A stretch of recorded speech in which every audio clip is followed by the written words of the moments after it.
Today's episode of Burnt Out is brought to you by Code Green, keeping a first responder's well-being our priority. Turning Point Madison County, a 24/7 call helpline that assists people in life-altering situations with a primary focus on addictions and mental illnesses. And by Bridges of Hope, accredited care for substance use disorders. For more information on our sponsors, please visit burntoutpodcast.org. Engine 1 out, World Trade Center, 1060. Send every available ambulance, everything you got to World Trade Center now. 10-4, 10-6, been transmitted.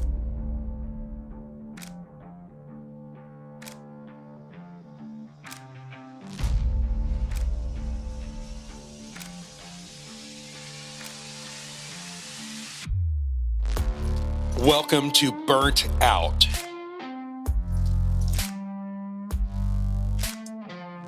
The Burnt Out podcast shares stories of firefighters, emergency medical personnel, and other first responders around the world to create a pathway to save lives. The stories you will hear are real and may be disturbing to some listeners. Listener discretion is advised.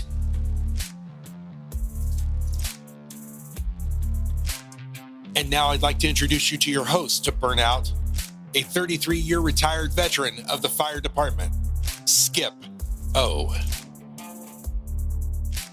Sean, thank you for that introduction. We'd like to welcome everybody to Burnt Out Podcast. And here today we got Marc Rattigan with the Center of Excellence, and also he's got a few other feathers that he's wore through the years. And we got my cool co-host. He's the comic relief today, Just Jeff. Or the old guy, if you go on TikTok. Jeff, thanks for being on here with us. Thank you, Skip. Good to see you. Marc, how you doing? Hey, good to see everybody. Good to see you. Well, Marc, I appreciate you coming on here, and I know you've got a busy schedule there at the Center of Excellence. Could you tell us a little snippet background about yourself, your family, and stuff before we get started? Yeah, of course. First off, thanks for having me. Honored and blessed to be a part of this. So my name is Marc Rattigan. I'm currently the executive director of the IAFF Center of Excellence for Behavioral Health and Recovery in Upper Marlboro, Maryland. I'm originally from Providence, Rhode Island. I was the son, grandson, and nephew of career firefighters from Providence. Every influential man in my life was a firefighter. Growing up, that's all I ever wanted to do was be a firefighter.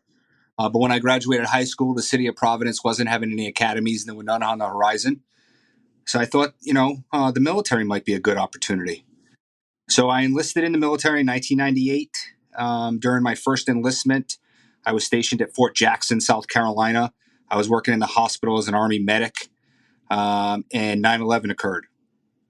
So my initial plan of getting out of the Army and going back home, I felt that wasn't no longer my plan. So I continued to serve. I re-enlisted several times throughout the next 21 years, taking my career all over the world, multiple combat tours, multiple overseas tours. I was in several leadership positions.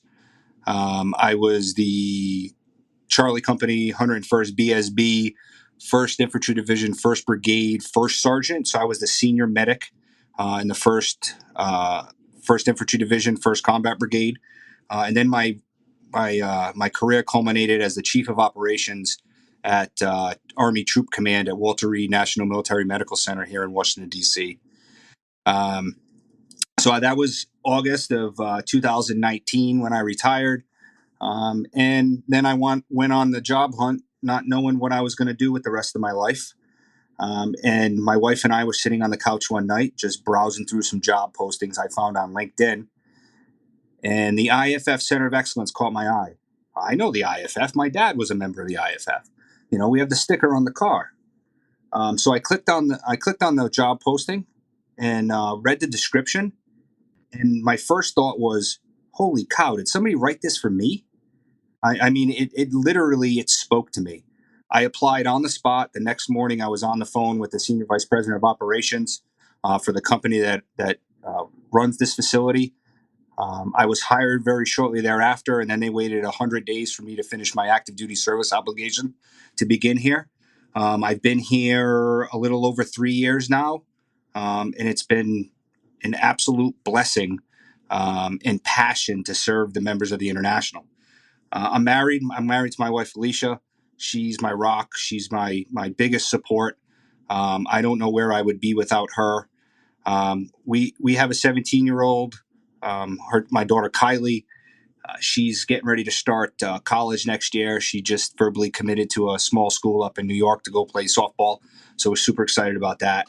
And then I have a 1-year-old daughter, Gabriella, who's the head of the household now, who runs things on a day-to-day basis. So life is good. I can't complain. I'm blessed.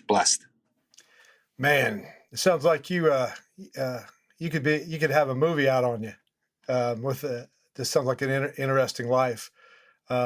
Jeff, you mind telling me how you met Mark? It was a rainy, rainy and cold night, late September. It was in an alley. No, that's the other Mark. I'm sorry. This guy is one of the second guys I met when I walked into the Center of Excellence, if not the first, the second. But yeah, that's what I met him at, was the IAFF Center of Excellence right there. I got lots of things to say about him. Everything is good, though. Everything is good, so I have to look at it like that.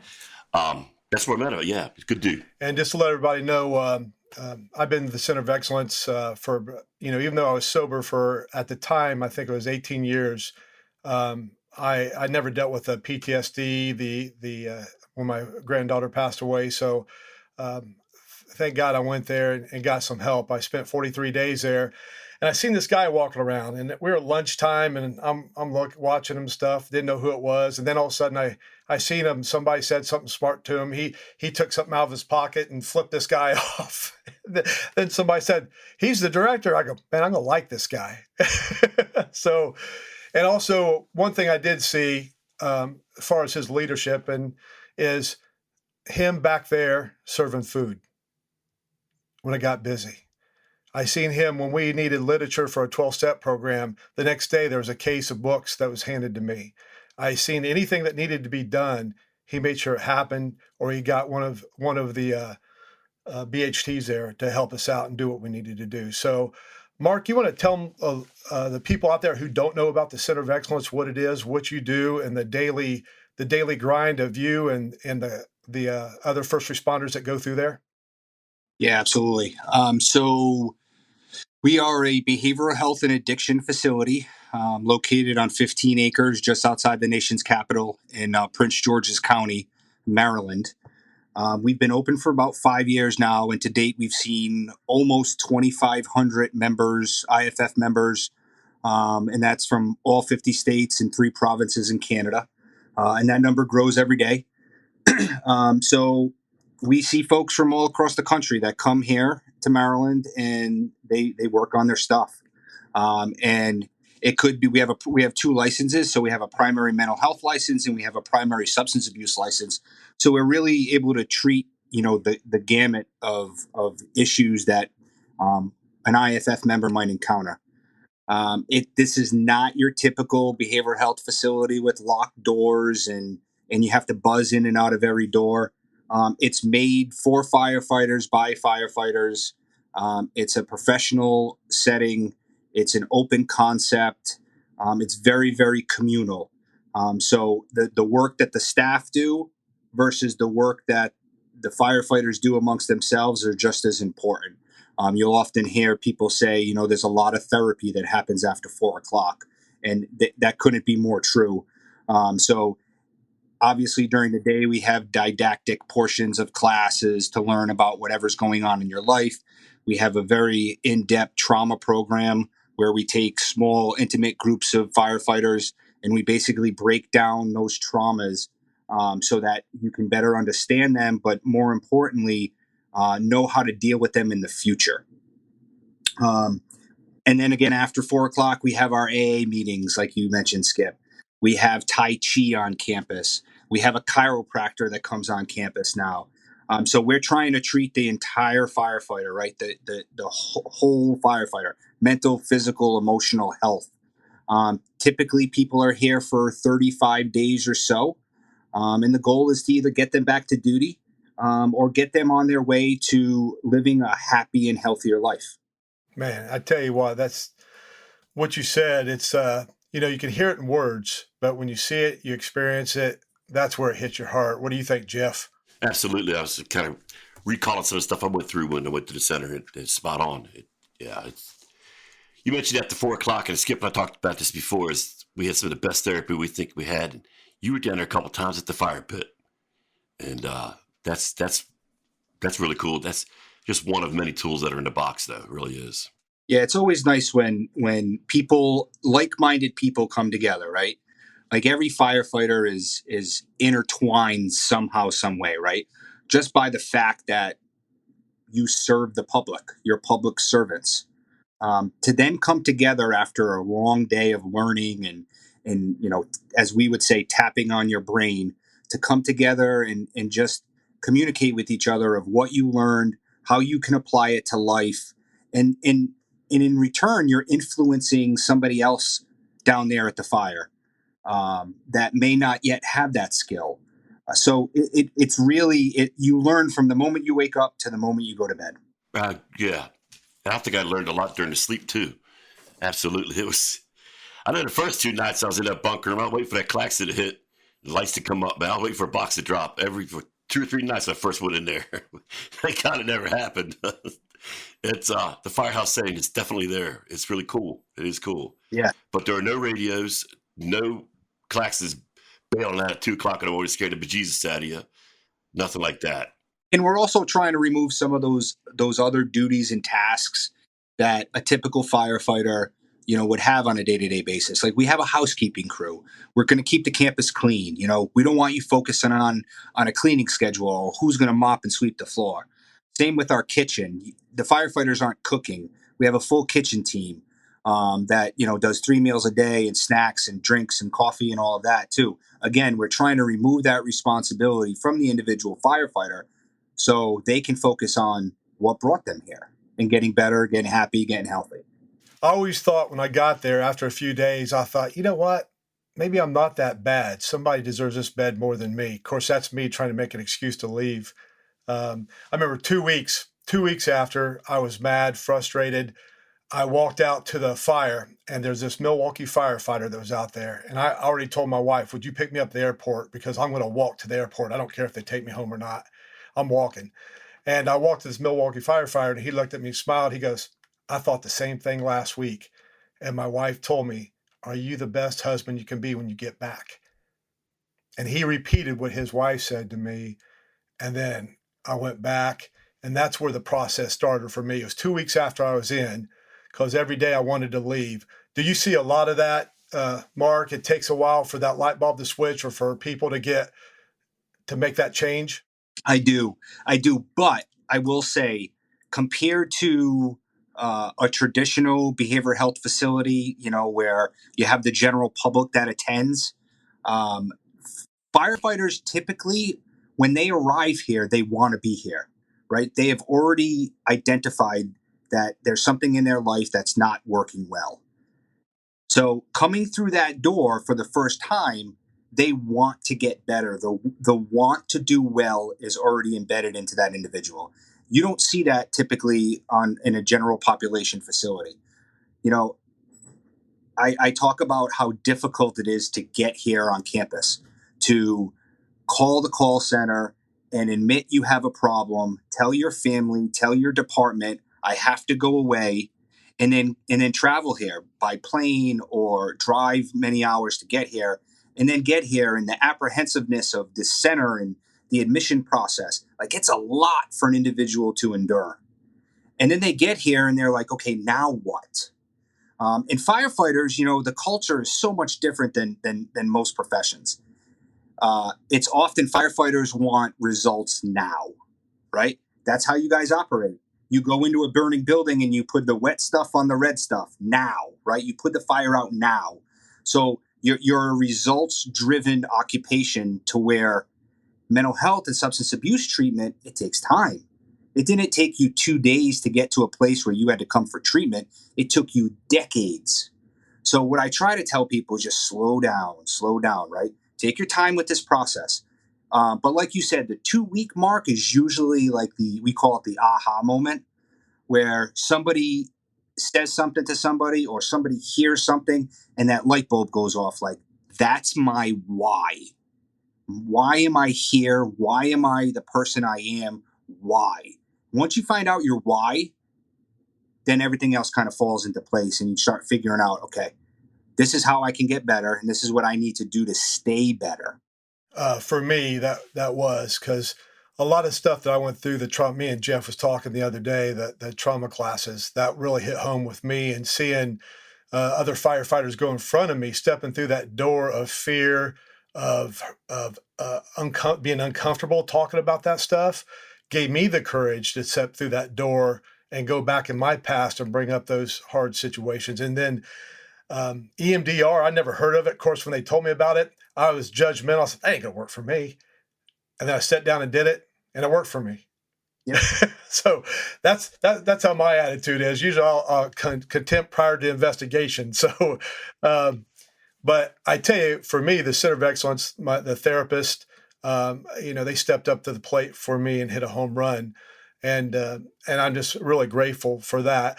But Jeff, I know when you go to a fire, and I know when we go on a run, whether it's a paramedic, there needs to be a leader, somebody running the show. And I think, Mark, you do it very well. And this is not boasting about you or trying to win brownie points. This is the truth. What do you think, Jeff? Oh, absolutely, without a doubt. I watched Mark clean the coffee station. I don't know how many times. To see, I was there 43 days, so at least twice a day. That man was there. He cleaned the coffee station, and then he fixed his coffee. But he made sure things were on top. And he was the first one there in the morning. He usually saw. And I never saw him leave, though, in the evening. I think I took a back door out. But the man was always there. He was definitely doing his job. And I agree with that leadership part. Absolutely. It could start your own course on leadership and how to be that guy that right way. And I think you'd go far, Mark. I really do. Mark, you mentioned in your 21 years in the service in the Army, and I won't go into a certain story, but was there some traumas that you had to deal with and get some help during your career? I absolutely did. After my first deployment to Iraq, which was about a 14-month deployment, very early 2007 into 2008, I came back and I found myself having trouble sleeping. Not necessarily going to sleep, but staying asleep. I was very, very hyper vigilant, looking out the window. What was that noise? Always on guard. And then I felt that my mission back stateside was far less important than my mission overseas. And I never felt that way, of course, until I actually deployed and experienced that. But when I got home, I struggled to find purpose in my mission, my new mission, my stateside mission. And it came to a head one day. I was stationed in Hawaii at Triple Army Medical Center, and the team that I was on at the time, we were big into frisbee football. So for PT on Fridays, we would challenge other companies and divisions to play frisbee football, and we'd beat up on them a little bit. It was always a nice way to end the week. But one particular Friday, we were playing frisbee football, and I didn't feel as if I had been rough with this individual, but my boss, my platoon sergeant, he grabbed me and he pulled me aside and he said, "We're going to talk somebody." He had noticed a change in me from since I gotten back, to where I was just short-tempered. And I was in the mental health community then. You know, I started my career as an Army medic, but then transitioned into the mental health space. And there was that stigma, even for me, who lived and worked in that space every single day. There was a stigma about coming home from war and not adapting well. You know, just like any dangerous profession, you know, we're great at doing the job, just like a firefighter is. You're trained all the time to run into a burning building and put it out, or to save the life of this individual, protect property. But no one ever teaches you how to act or how to feel after that traumatic event. So I never knew, even as a mental health professional, how I should reintegrate back into society and back into a stateside job. So I sought care, and that didn't last long. And then the op tempo of the military, more deployments came and more stuff. And then it wasn't until later on in my career, so more than a decade later, after what I recognized as an opportunity to seek help, where I actually finally sought help. And it was the best decision that I'd ever made. And I am who I am today because of it. And if I hadn't received that intervention when I did, I probably wouldn't be sitting here as the director of the Center of Excellence speaking to you. So, Mark, how did you feel yourself? How did you know yourself as an individual instead of outside parties coming to you? Did you have something going on within you? Yeah, I did. So with me, my biggest thing was sleep. Um, that's when I really first started to notice. I was living alone, so it was just me in the apartment, living in Hawaii. Right, what a sweet gig this was. I just got home from Iraq. I was single. I had all this money in my pocket. I lived alone, and I was miserable. Um, and it got to the point where I started to take naps in the middle of the day. So instead of going to eat lunch for a half hour, I would go out to my car and I would fall asleep for 30 minutes, knowing that that's not sustainable. I shouldn't be that tired in the middle of the day. Um, and then my temper, my anger, my frustration with little things, traffic. I would get angry just sitting in traffic, um, and then my inability to carry on a long term relationship. Right, self sabotaging relationships, not knowing which direction to go in, trying to appease everybody else around me while completely neglecting myself. Um, are you sure you're not telling me and Jeff's story? I finally had my microphone too. I'm like, what the hell happened here, man? I tell people all the time, that here at the center, there's no difference between you and I. The only difference is I had my intervention earlier in life than you did. That's all. We're cut from the same cloth. We're public servants. We want to preserve life. We want people to live, and we want people to heal. So we're no different. It's just that it's we came up. We had interventions at a different point in life. That's all. I like his intervention better. I can tell you right now. Because he's been through it longer and living. Look at him. He's smiling right now. Skip and I over here with old man beards on going, what the hell did happen to him? He's doing so great today. Yeah, we we were just talking right before we came on here. Me and Jeff was talking. We didn't sleep very well last night. I said, "Man, I'm tired. I got aches and pains. I roll over. This shoulder hurts. This shoulder hurts." And then you get in that lonely time. You start thinking about things you probably shouldn't be thinking about. And so I get when you're talking about the sleep, and even back then, when you're hypervigilant, you're waiting for that tone to go off, or waiting for that next deployment or whatever. I get it. Um, one thing, Mark. Even though you get help and stuff, do you ever have reoccurrences that you have to reach out to somebody, or something that you have something you have to take care of again? Yes, over the course of the last decade and a half, there's been several occasions where I felt I needed a little tune up, or at least to have a discussion to know that I was on the right path moving forward. One thing that I didn't have earlier in my life that I have now is I have my wife. I had no idea how important that relationship would become in my life, um, really since I retired. In that stability, in that sounding board, in that best friend that I can tell absolutely anything to. Um, which makes it easier. So when I'm having a bad day, she knows about it. When I'm having a good day, she knows about it. And we move through life like that together, supporting one another. Um, I often tell people, you start when you leave the facility, you start once a week seeing some sort of outpatient therapy, and maybe that scales back to twice a month or monthly or whatever it might be. But everybody needs follow on treatment after you leave an intensive program like that. And so did I. And I was going weekly and then monthly, and now I go like once a quarter, if that.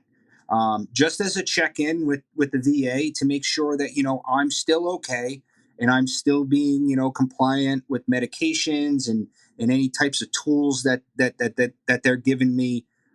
So I do have that good support system, but I also have the ability to reach back if I need it.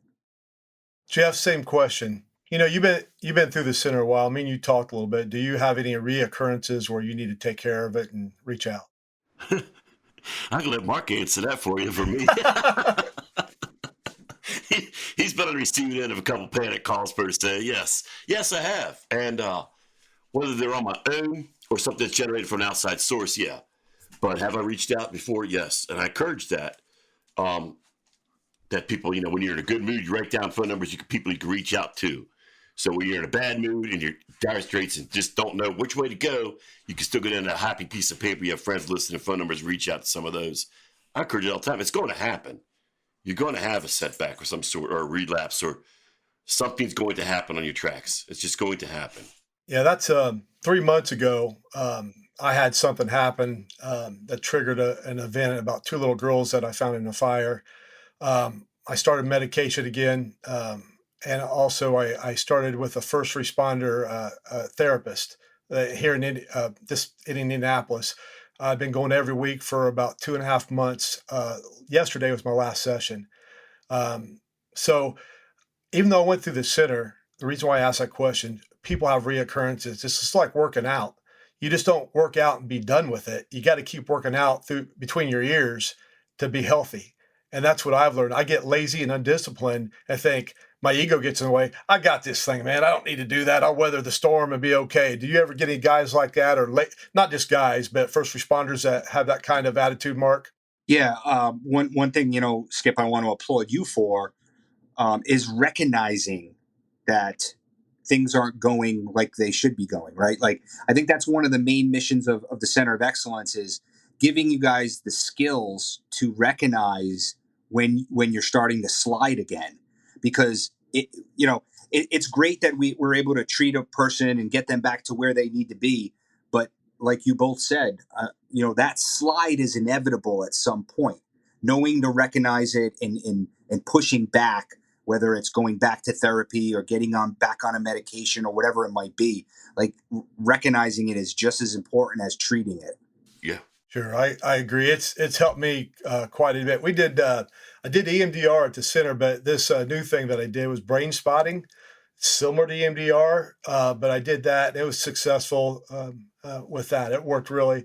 And the therapist I had, she was in the military for 10 years and her husband was in the military. So one thing she did tell me, and this is kind of off the wall, she said, Skip, everybody thinks law enforcement and military are this more similar. She goes, it's not. Firefighters and military are more similar because they do teamwork stuff than the police officers that ride alone in their cell, ride by themselves, or if they have a traumatic event, the police officers go back to their car and they're by themselves doing the paperwork. You go back to the station, the firefighters, we can bounce some things off you, or the military, you can go back to your guys and talk about a mission.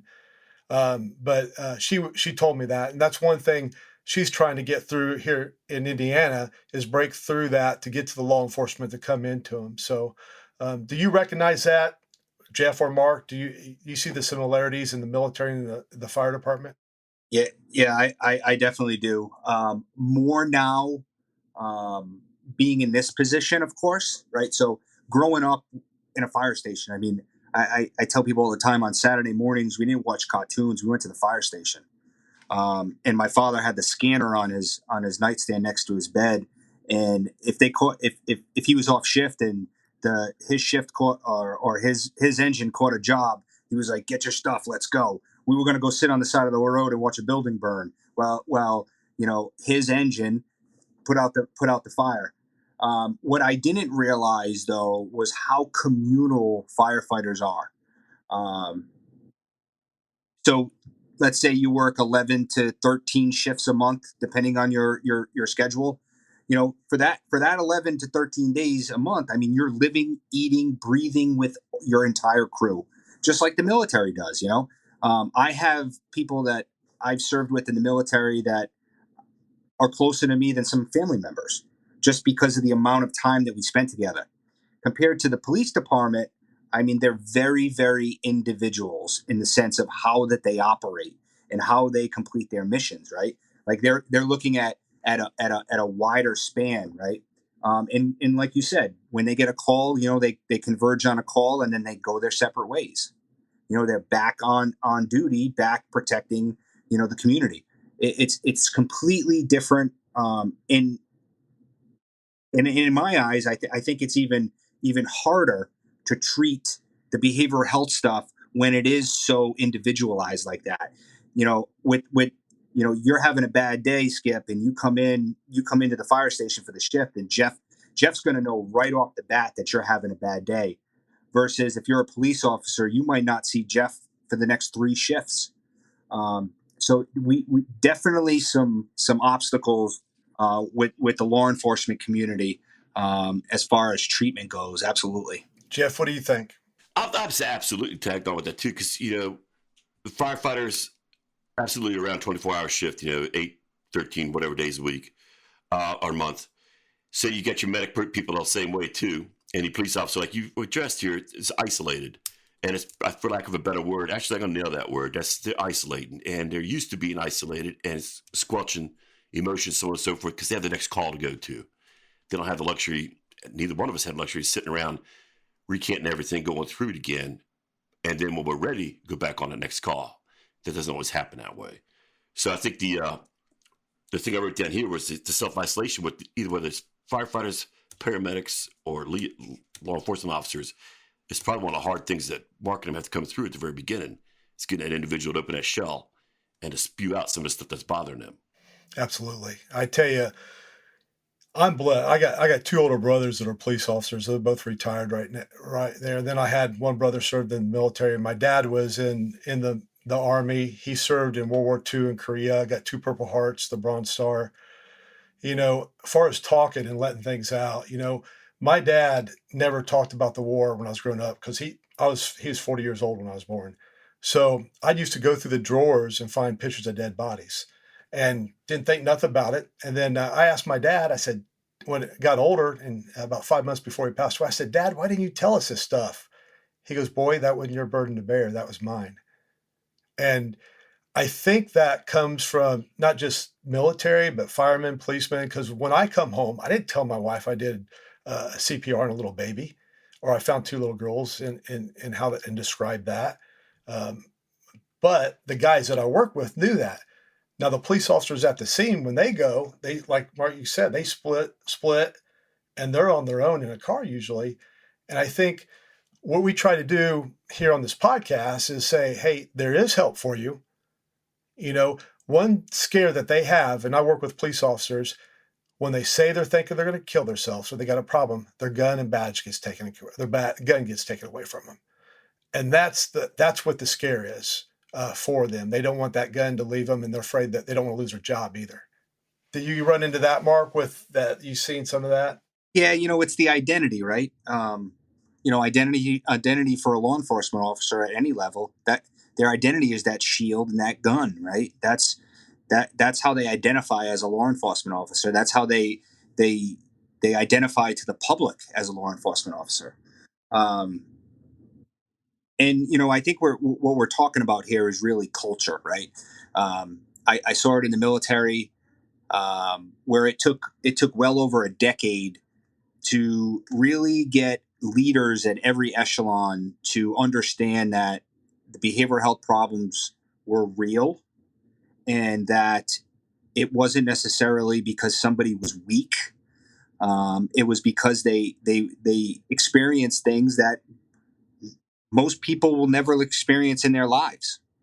And same with the fire department, same with the law enforcement. I mean, we have men and women every day doing extraordinary things out there to protect people. And we have to sit down and say to ourselves at some point, like, they deserve the best care we can provide at all levels. But again, that culture has to change. It's changing in the fire service now, by implementing the IAFF Center of Excellence here. We're brand new, and in reality, 5 years old for a medical facility is we're in the infant stage. It's going to take more time. The law enforcement community, it's going to take time, but the more we talk about it, the more we educate, the more we allow people, opportunities to get treatment as well, whether it's paid time off or, family medical leave, whatever it might be, supporting those members that want help and that need help is going to be the key to getting past that toxic culture. Absolutely. I think for me, I don't know, Jeff, what do you think? I think the ship's turning. I think there's more conversation about it. What do you think, Jeff? Oh, absolutely. I think today's leadership's getting more education into the mental health aspect of what it could take on the troops. I do mean troops in all manners. So that aspect is being learned. The older aspect who doesn't want to accept changes and so on and so forth, they're retiring. It's that time for them to go on and move on. So yeah, it's coming up the ladder. I do believe there's going to be better changes in the next 10 years that'll help identify these issues quicker and sooner. One thing we talked about the first responder, Mark, and we always, sometimes we forget, sometimes that first responder has a spouse, has a mom, a dad, kids. I know for the Worldwide Peer Support, we try to do the wraparound with the whole family and try to help them out, because not only that first responder needs support, so does that family. And what ways there at the center do you help with the families also? Yeah, so we have a pretty robust family therapy component to the facility. So what we're looking at is we want every member that comes to the facility to connect with some sort of support back home. It doesn't necessarily have to be a family member. It could be a coworker or a adult child, somebody who can support you when you leave the facility in your ongoing efforts to be the best you. A lot of times when we're continuously talking about the spouses and that secondary trauma, right? So if you're an individual that comes home and talks about your trauma, is that spouse traumatized from that trauma? It's very, very possible. And then we talk about somebody that's dealing with addiction and coming home and being that addict to that spouse and how that spouse deals with it. COVID it interrupted some of the operations that we were trying to get off the ground as far as some spousal support groups. But you and your team with the Worldwide Peer Support, Skip, have stepped in and carried that torch, which is great. We need to do more. We absolutely need to do more. And it's not just the spouses; it's the children of first responders and military members. It's that whole family unit. We talk a lot about childhood trauma and how childhood trauma affects trauma later on in life. And if we don't start there with all of our our heroes' families, I think we're doing them a disservice. Okay, Mark, I ask a lot of people this. Somebody is sitting in the chair. They're in that one room apartment, and they're sitting in that chair, just have that far off stare, and they got a bottle of whiskey, and they got a gun sitting there, and there's a phone there. What are you going to tell them? Well, I mean, first I'm gonna get the gun. All right. I mean, a lot of times it just my first thing in that situation would likely be talk to me, tell me what's going on, tell me what's going through your head right now, and that's the point where I need to sit back and stop talking and listen. All right. We in this culture, in this industry, we do a ton of talking, but what we talk about is nowhere near as important of how we listen. So giving that person an opportunity to tell me what's going on, and then I'll ask follow-on questions like, what can I do to help? What do you think we can do? Is there somebody that we trust that we can call? Right? Let's get as many people to support you in this endeavor that we can. I'll also tell somebody that suicide is a permanent solution to a temporary problem, and that tough times don't last. And then I'll tell them, hey, I know a guy who runs the Center of Excellence up in Marlboro, Maryland, who's a pretty dynamite guy. Who would that be? Very humble. I miss that guy. That's very humble. he did it. Well, Mark, I tell you, I know you and the Center of Excellence has affected a lot of people, a lot of first responders, firefighters, paramedics. Me personally, And when you affected me in a positive way, that just kind of went to everybody else that I'm around, that I can help, that I can share. There's a light at the end of the tunnel. It's not dark. And I just didn't know where the switch was. And you guys showed me where the switch was. Yeah, I've graduated from candles to LED bulbs now for that light. Yeah, absolutely. And that happened there. I can't even say how much I learned at the center when I was there. It wasn't overwhelming, but it took a couple of days to digest. Yes, it did. And I do have a question though. If I don't know if we're going to catch this later on or not. So go ahead, ask it. How do you get in contact with the COE, with Center of Excellence? I don't want to go through my officers. I want nobody to know my shit. I'm glad you asked that, Jeff, because I got a number right here in front of me that you could call. It's 301-358-0192. It's 301-358-0192. Mark, is there a better way you can get a hold of the Center of Excellence? Nope, that number works. There's several numbers. Our website, IAFF Center, IAFFRecoveryCenter.com. You can find my link and a link to my email there, to my LinkedIn there. You can find the admissions call center number, and typically any type of union representative should have the information of how to access this facility, so you don't necessarily have to go to somebody within the command staff. Sure. And if you go to our website, burnoutpodcast.org, message us. We'll get you in contact with Mark and the Center of Excellence or something else. I know the Center of Excellence has got a hold of me on several different occasions, the Worldwide Peer Support, when somebody needed a little bit a different help. So they got a hold of us and we helped them get somewhere else so they needed to go. So, I'm just grateful that the Worldwide Peer Support can add to the Center of Excellence for the aftercare part of it with the first responder. And I know Jeff that's on here now, me and him talk, and we get on the phone. It seems like we're a couple. We just keep talking. I know he's there for me, just like Mark. You always answer your phone if you can, if you're not busy for me. And I'm grateful to know you, and I can call you a friend, and I love your mission. Yeah, thanks, Skip. I really appreciate all the praise. That not only you guys but a ton of folks give me. But I'm only successful, as you know, because of the people around me. And we've been able to create an environment here full of individuals that are invested in this mission of helping firefighters heal. And I wouldn't be half I am without the phenomenal support of the leadership team around me. Everybody from the custodial staff to the BHTs to the kitchen staff, the doctors and nurses and clinicians. I mean, they are just fantastic. And these are individuals that want to be here every single day. And it's tough to find an organization like that. And I'm just happy to be a part of it. Well, we're glad you're a part of it too. Well, one thing that we do that I ask of every guest, is there some kind of statement or a phrase when you're going through a tough time that crosses your mind that you repeat to yourself? Yeah, tough times don't last. Tough people do. Tough times don't last. Tough people do. Is that copywritten?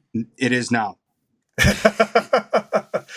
Well, Mark and Jeff, I want to thank you both. Jeff, thanks for being the co-host on here. Mark, thanks for coming on here and spending time with us. I really appreciate you both. If anybody needs some help, extra help after this podcast, you can go to worldwidepeersupport.org on Tuesdays, Thursdays, and Sundays, 8 p.m. Eastern. You can jump on there, and we have Zoom support meetings for first responders. And also, you can go on burnoutpodcast.org and message us for any information about the Center of Excellence or contacts that you need. But we'd like to thank everybody for listening. And just remember, go home tonight, shut your radio off, and get some sleep. Thank you.